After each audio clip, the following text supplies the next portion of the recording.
Hey everybody, Sean from Media Assault here, and it's time once again for another entry into the 1970s Drive-In Spectacular Review series here on the channel. And the long-promised review of The Car is here.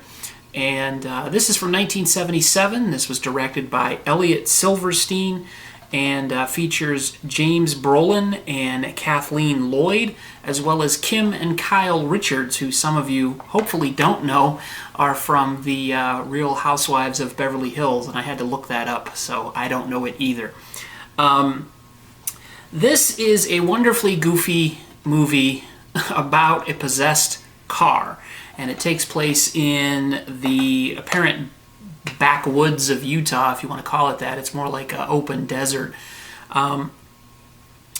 And basically what happens is this car appears out of nowhere and just starts running people over or running people off the road, and then one witness reports that there's no driver in the vehicle, and the local sheriff, played by James Brolin, has to manage or muster the forces of the local police department to defeat the car.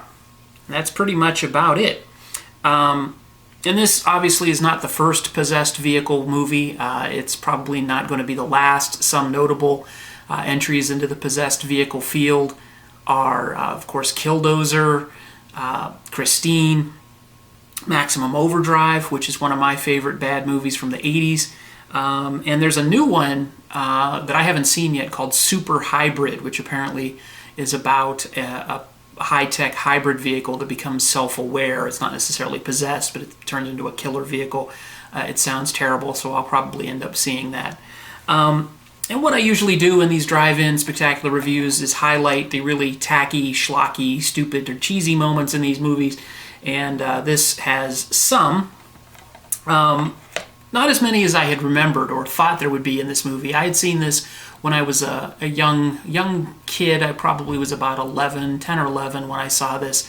I think I saw it on HBO back in the 70s, and I remembered it being a little cheesier than it actually is. It's still very cheesy, though. First of all, the film opens with a quote from Anton LaVey, the founder of the Church of Satan. I guess that's to set the mood. Apparently, Mr. LaVey was used as a creative consultant on the film as well. There's some really choice dialogue in the movie. I won't put the context of this quote, I won't put this quote in context, but there is a quote that is, "Wouldn't that be fantastic? Farting music for a year." You just have to see that scene to really understand where that's coming from. And a woman shouting, "Cat poo." You can't beat that either. The horn of this car, seriously, is one of the most cheese-tastic things I've ever seen in a movie. The car has no driver, so it doesn't really have any way to convey emotion other than this ridiculous horn that it sounds as it murders or attempts to murder people. It's pretty awesome. There's a sort of half-hearted commentary via a subplot about domestic violence, and there's another half-hearted commentary via subplot about alcoholism. I'm not really sure what either of those subplots was trying to say, because the movie never finishes up on them or really does anything with them, but they're there nonetheless. It's really hard to believe that this movie was written by the same guys, either in combination or solo, wrote a movie called Pale Rider. They also did The Gauntlet with Clint Eastwood. They also did Code of Silence with Chuck Norris. And they also did Turner and Hooch and Rent-A-Cop. So I guess it is kind of believable that they wrote this movie. And I'm not going to spoil it, but the conclusion of The Car simply is awesome.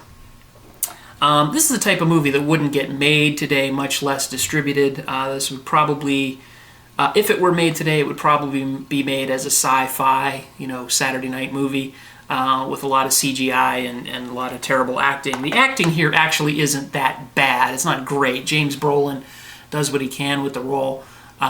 Kim and Kyle Richards play his daughters, and they're actually not bad for kids in a movie. And Kathleen Lloyd, I don't know what happened with this actress, her career. She just seemed to go straight into TV movies and then disappeared from the face of the planet. But she's actually really likable as the sheriff's girlfriend. Her performance is actually pretty good. I don't know. It's cheesy in premise. There's a lot of cheesy stuff in it. It's kind of laughable all the way through.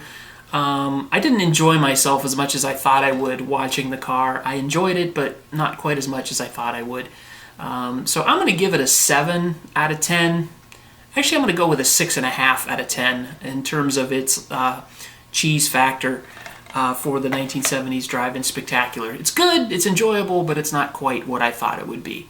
So that's my review of the car. Stay tuned. I've got one more review in the 1970s Drive-In Spectacular series, and that is The Dark with Kathy Lee Crosby and Richard Jackal.